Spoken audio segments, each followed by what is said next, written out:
Olá, pessoal, sejam bem-vindos ao YumiCast, o podcast da Auriba Brasil. E hoje estamos gravando o segundo episódio da série que estamos fazendo em parceria com a Faculdade de Medicina de Jundiaí. E vamos abordar um tema muito importante, a leucemia, uma doença grave, mas que, se diagnosticada de forma precoce, aumentam as chances de um prognóstico favorável. Eu sou o Rodrigo Moreira, gerente de comunicação da Auriba Brasil, e está começando o YumiCast.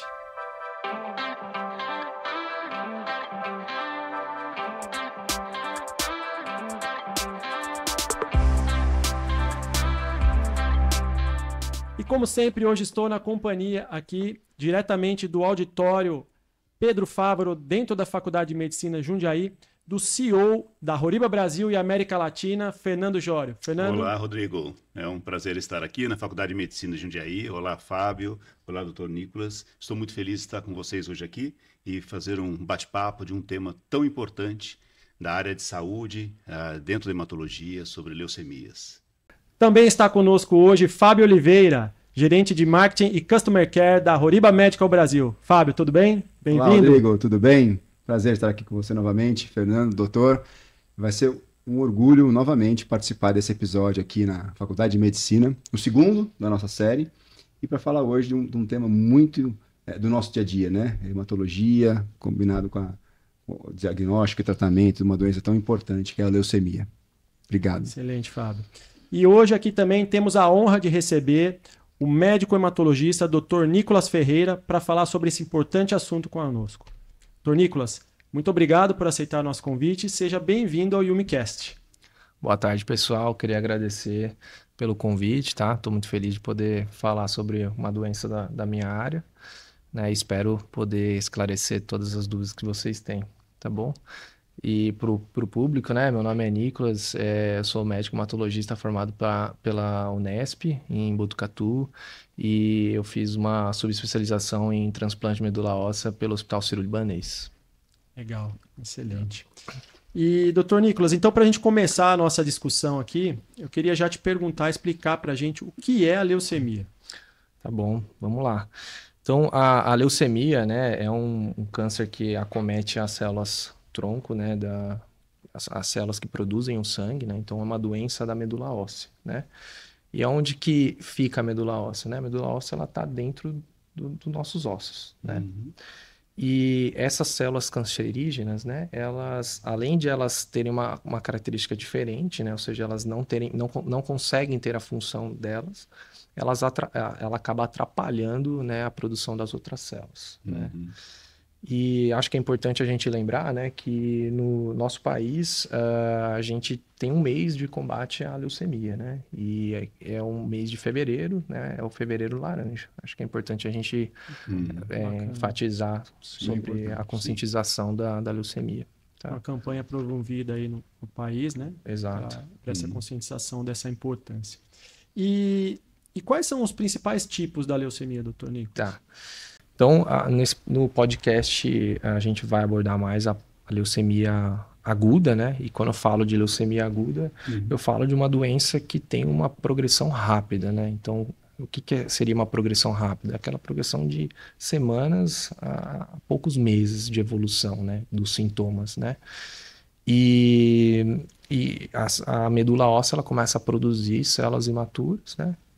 E acaba afetando toda a produção das outras células, tá? Então, quando a gente fala de leucemia aguda, então a gente divide mieloide aguda e linfóide aguda. Então, vamos começar com a mieloide aguda, né? Então, a leucemia mieloide aguda, ela afeta o tronco mieloide. O que é isso? É a célula tronco que vai dar origem às plaquetas, né? Que é a célula responsável por evitar o sangramento.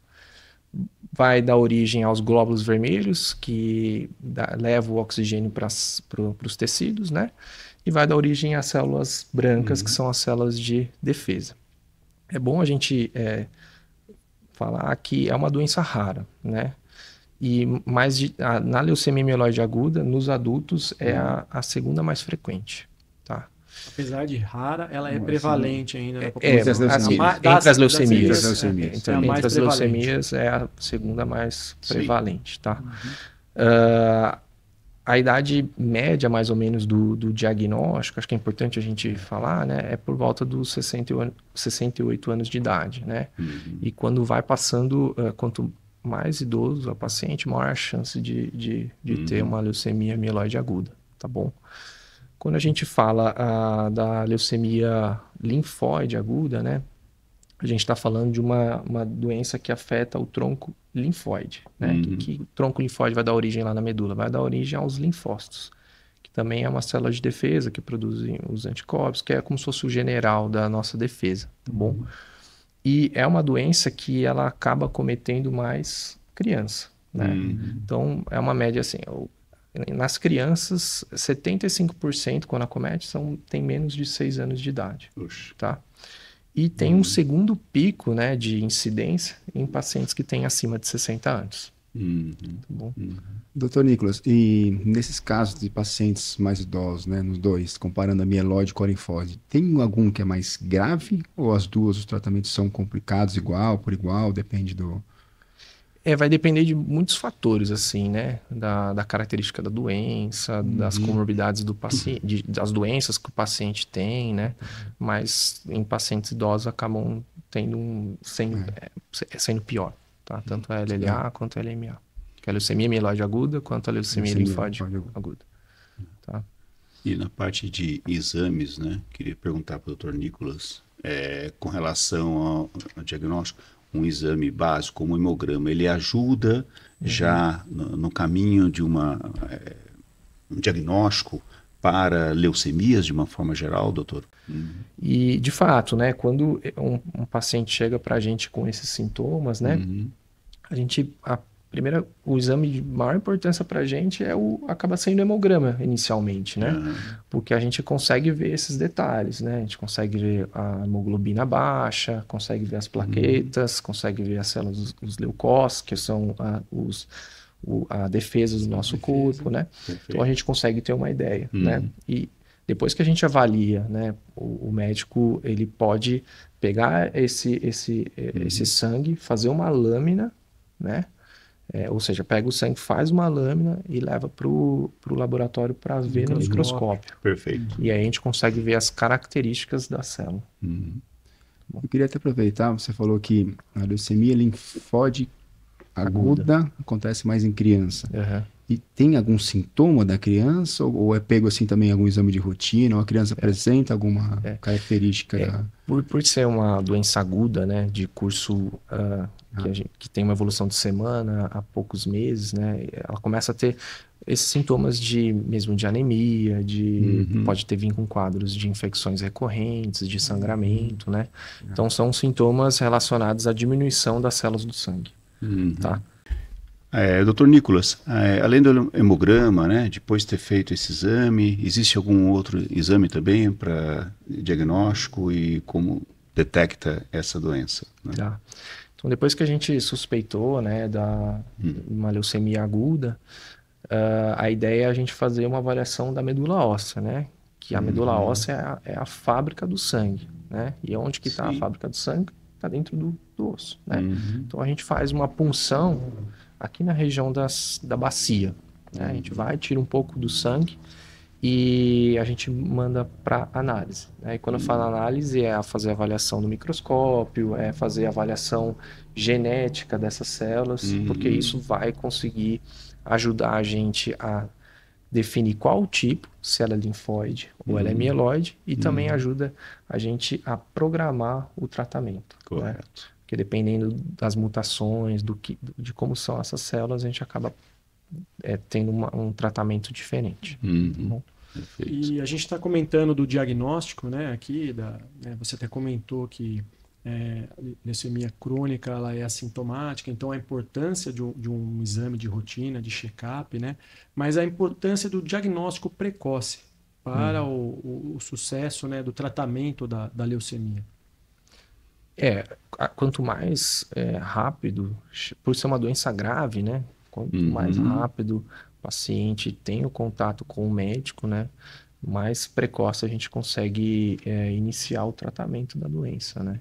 Dando uma maior chance aí do paciente ter um bom resultado com o tratamento. Daí a importância de sempre procurar um médico que tiver sintomas, né? Exato. Sentir algo diferente, né? E o médico, obviamente, vai buscar o diagnóstico da melhor forma possível, com exames e o tratamento, se necessário. Exatamente, exatamente. Então, Nicolas, vou aproveitar, vou puxar um pouquinho para nossa história passada de bancada, né? Eu também de bancada, fiz muito hemograma, acho que o Fernando também.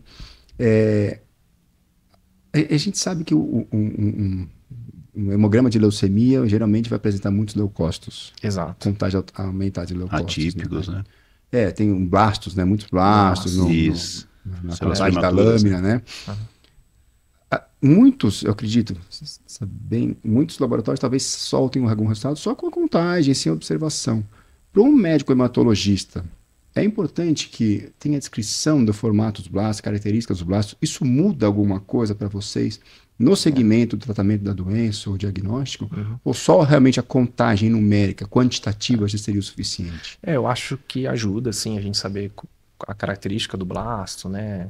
Se tem grânulo, se não tem.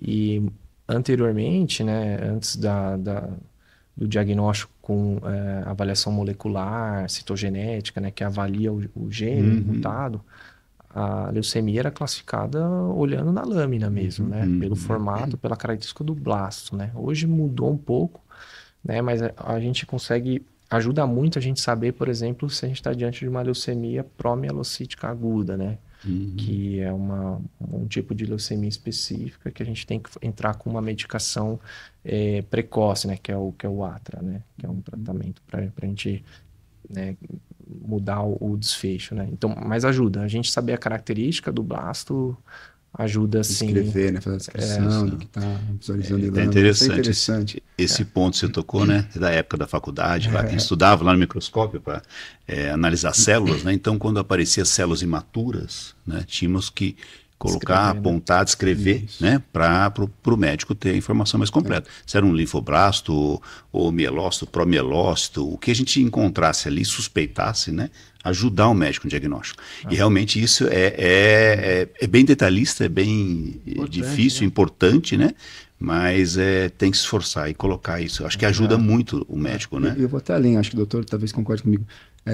Tem muitos casos que a gente está lendo uma lâmina na bancada e parece um blasto lá. O blasto dá sempre aquele medo de soltar, né? Vou colocar um blasto aqui no... E a pessoa fala, um só não preciso colocar. Às vezes, para vocês, eu creio que seja sempre importante pontuar, né? Dois... Eu acho que é importante, né? Até colocar... Às vezes, descrever... Às vezes, ficou na dúvida se é um blasto, se não é. Tudo. Descrever a característica da célula que você está vendo. Então, é uma célula grande, é uma célula que tem muito citoplasma, não tem tamanho do núcleo, se tem nucleolo, se não tem. Né? E essa descrição é importante até para quando o médico hematologista vê o caso, fala, nossa, acho que eu preciso dar uma ênfase, né, melhor. Acompanhar mais tempo. Olhar essa lâmina, né, para ter... Ou às vezes pedir algum outro exame para chegar ao diagnóstico. Vocês poderiam explicar o que é blasto? Vamos explicar. O blasto nada mais é do que a célula cancerígena na leucemia. É a célula jovem, né? Então, na leucemia, essa célula cancerígena a gente chama de blasto. Né, que é o que a gente consegue ver na lâmina no microscópio. Periférico. Então, é bem característica mesmo da leucemia. Exato. Interessante. E agora falando um pouquinho, doutor Nicolas, dos fatores de risco, né? Quais são, né? O que existe alguns fatores que levam as pessoas a desenvolver a doença? Além, você comentou um pouquinho da idade, né? Que tem algumas que se aumentam, né? As chances com o avançar da idade. Além disso, tem alguns outros fatores? Eu vou dividir na leucemia mieloide e na linfóide aguda, né? Na leucemia mieloide aguda, o que a literatura fala, né? Que a exposição a produtos químicos, por exemplo, benzeno, radiação, exposição ao tabaco, né? Ter feito algum tratamento para algum câncer previamente, por exemplo, fez uma quimioterapia, né? Isso predispõe a leucemia, né? Existem casos raros, né, que tem uma questão genética hereditária, tá? Quando a gente fala de uma leucemia linfóide aguda, né, ainda os fatores não são muito bem conhecidos, né? Mas o que eles falam é que também tem uma questão de produto químico, radiação e também um pouco alguns agentes infecciosos, tá? Vale lembrar que também a parte familiar é um pouco rara, né? Mas pode ter mutações, né, hereditárias. E existe um aumento da incidência na população com síndrome de Down. Tá? Então, os pacientes que têm síndrome de Down têm uma maior chance aí de desenvolver quadros de leucemias. Tá? Legal, excelente. Então, uma vez diagnosticada a leucemia, inicia-se o tratamento, né? E aí você poderia explicar como é feito esse tratamento? Claro, vamos comentar então sobre o tratamento, né? O tratamento vai depender muito da característica da doença. Então, quando eu falei lá atrás sobre o diagnóstico, quando a gente faz a punção na medula óssea, a gente vai pedir uma série de exames para a gente conseguir caracterizar essa doença, né? Então, a gente vai pedir, a gente vai tentar ver as mutações que essa leucemia tem, né? E com essas alterações, a gente vai começar a definir um tratamento, tá? Mas não depende só da característica da doença, né? Depende também da idade do paciente, né? Lembrar que as pessoas mais idosas, ao longo da vida, vão tendo mais doenças, então acabam tendo doença cardíaca, pulmonar, alguma doença renal, né? Que evoluiu ao longo da vida. Isso algumas vezes impede um tratamento muito intensivo, né? Muito forte, né? Então, eu acho que os pilares, então, é ver a característica da doença, a idade do paciente e se ele tem doenças associadas ou não, né? Mas, basicamente, o tratamento, da leucemia, a gente faz com quimioterapia, né? Existem drogas novas, quando a gente avalia uma mutação específica, tem algumas drogas que vão atuar especificamente naquela mutação, né? E em alguns pacientes a gente acaba tendo que encaminhar para o transplante de medula óssea, né?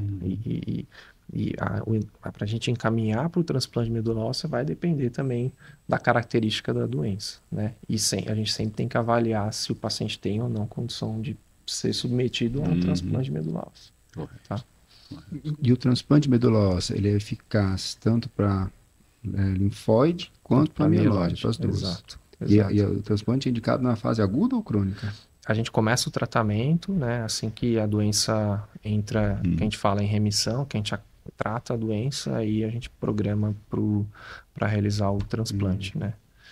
E tem algumas... para leucemia linfóide aguda, existe o Carticel, né? Que é um tratamento... uma modificação do linfócito, né? E com a ideia de atacar a doença, sabe? Agora a gente falando um pouquinho da prevenção, então, né? Acho que todos nós aqui gostaríamos de saber o que nós podemos fazer para prevenir, né? Os hábitos que nós podemos tomar para que a gente diminua os riscos, né? A chance da gente desenvolver a doença. Tá. Eu acho que o principal, né? É a gente atuar nos fatores de risco, né? Então a gente tem que se atentar a isso, né? Então, evitar radiação, evitar se expor a produtos químicos, né? Evitar o tabaco, né? E ter uma vida saudável, Saudável. né? E eu acho que também algo que é importante é a gente tá constantemente sendo avaliado por um médico, né? Fazendo check-ups, exames de rotina, né? Sim. Pra gente conseguir... Até aproveitando, você comentou no início que tem um mês de prevenção à leucemia, fevereiro, né? Fevereiro. E nessa prevenção, o que é recomendado é fazer um hemograma, buscar, como que funciona esse...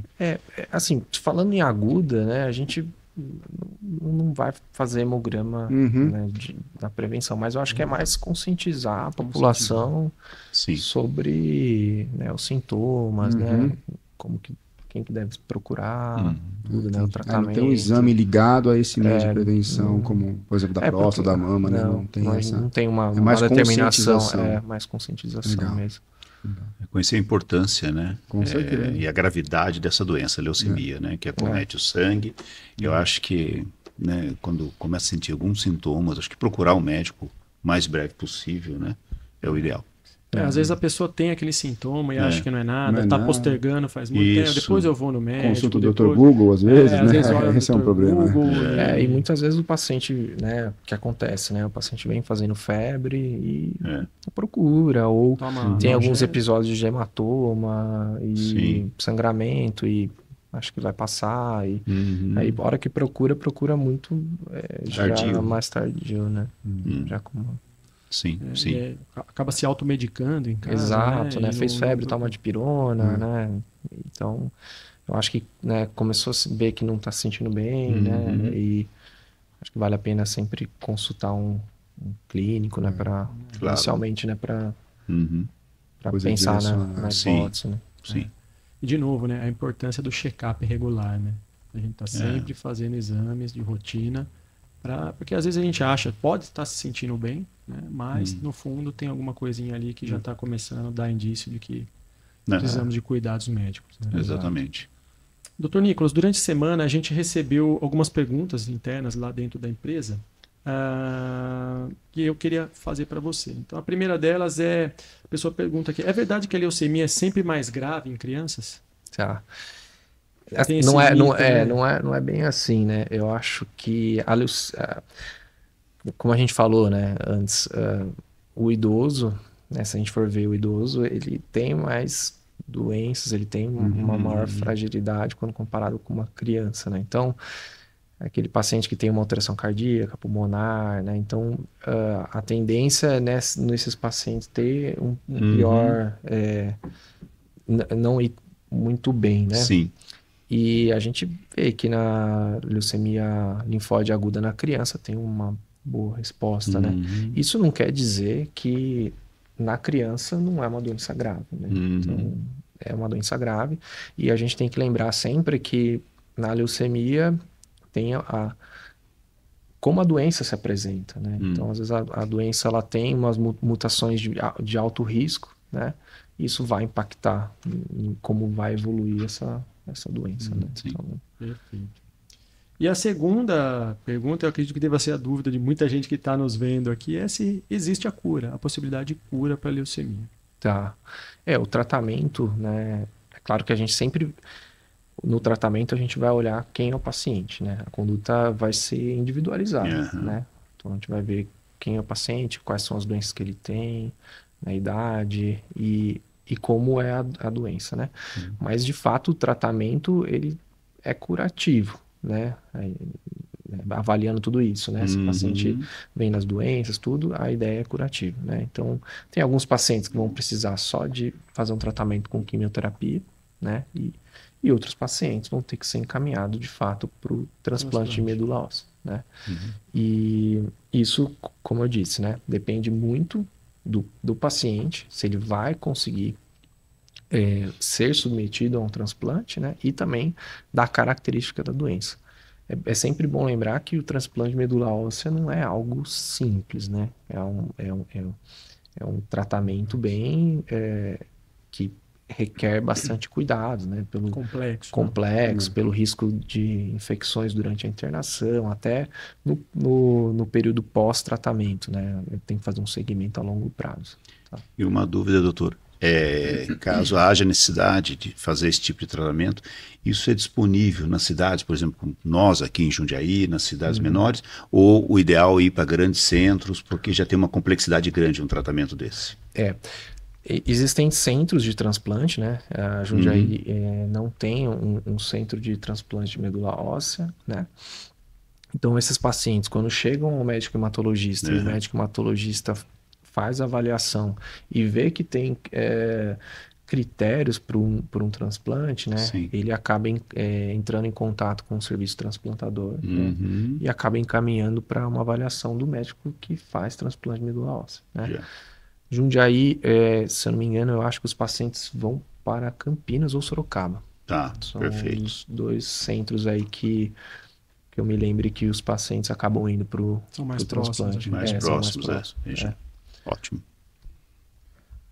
Doutor, após o transplante de medula, é possível que a pessoa volte a apresentar, ter leucemia novamente? possível. É possível. É possível. Então, tem que fazer de fato acompanhamento, né? Não quer dizer que transplantou que a doença não pode, a gente fala de recaída, né? Ou seja, transplantou, a doença voltar, né? Existe sim a chance de um pós-transplante você ter a recaída da doença. Mas aí não é indicado a pessoa fazer o transplante novamente. Aí a gente acaba avaliando, mas cada pode caso. ocorrer. Às vezes pode, às vezes a gente tem que trocar antes. É possível. Eu tive um caso na família, muitos anos atrás, meu pai, né? Isso nos anos 60, que teve leucemia. Na época, não tinha um avanço tão grande da medicina para esse tratamento, né? Transplante medula óssea, por exemplo.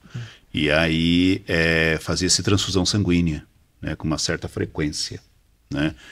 No meu entendimento, era um paliativo, né? Não uma solução definitiva, né, doutor Nicolas? Provavelmente era para tentar aliviar os sintomas aí, né? Sangramento, né? Sintomas de cansaço, tudo, né? Isso, imagino que sim. Então, na parte da hematologia, hoje vem tendo um grande avanço. Grande avanço. Principalmente drogas novas, terapias novas, né? Então a gente vê um grande avanço. É muito importante isso. Assim, diariamente tem muitos artigos saindo sobre tratamentos, né? Estudos. Exato. Sim, muito bom. Perfeito. Bom, pessoal, nosso tempo está chegando ao fim, né? Eu queria agradecer ao Dr. Nicolas pelo seu tempo, pela sua disposição de estar aqui compartilhando esse conteúdo relevante conosco. Queria pedir para você passar os seus contatos, então, para quem quiser entrar em contato com você, tirar dúvidas, ou mesmo quiser marcar uma consulta, enfim. Claro. O meu e-mail de contato é nicolas.hanickel@hsvicente.org.br. Tá? E aí, se tiver alguma dúvida, ficou algum questionamento sobre o que a gente discutiu, pode enviar um e-mail para você. Muito bom. A gente discute. Mas eu queria agradecer também vocês pela conversa. Foi muito bom aí estar podendo responder algumas perguntas, tá bom? Excelente, muito bom. Muito bom, ótimo. Pablo. Prazer. Fernando, Fábio também, obrigado mais uma vez nesse dia aqui pela companhia. Mais esse episódio do podcast. E obrigado mais uma vez, doutor Nicolas. E a Faculdade de Medicina de Jundiaí está nos disponibilizando esse espaço para a gente poder trazer temas tão importantes da área de saúde, né? Com médicos renomados para nos elucidar mais e ajudar a entender um pouco mais sobre doenças. Obrigado. Agradeço, doutor Nicolas, obrigado. Foi muito bom, muito esclarecedor, né? Tirou muitas dúvidas, assim, para nossa e do pessoal que está nos assistindo. Muito obrigado a vocês, mais uma vez. Excelente, Fábio. E eu queria agradecer a todos vocês que nos acompanharam até o final desse episódio. Se você gostou desse conteúdo, compartilhe com sua família, com seus amigos, com aquela pessoa que você acha que teria interesse nesse conteúdo. Nos ajude aqui o nosso conhecimento que atinja o maior número de pessoas possíveis. Também nos siga em nossas redes sociais para ficar sempre ligado em primeira mão das novidades e da agenda dos próximos episódios. É isso aí, pessoal. Um abraço, até a próxima e tchau!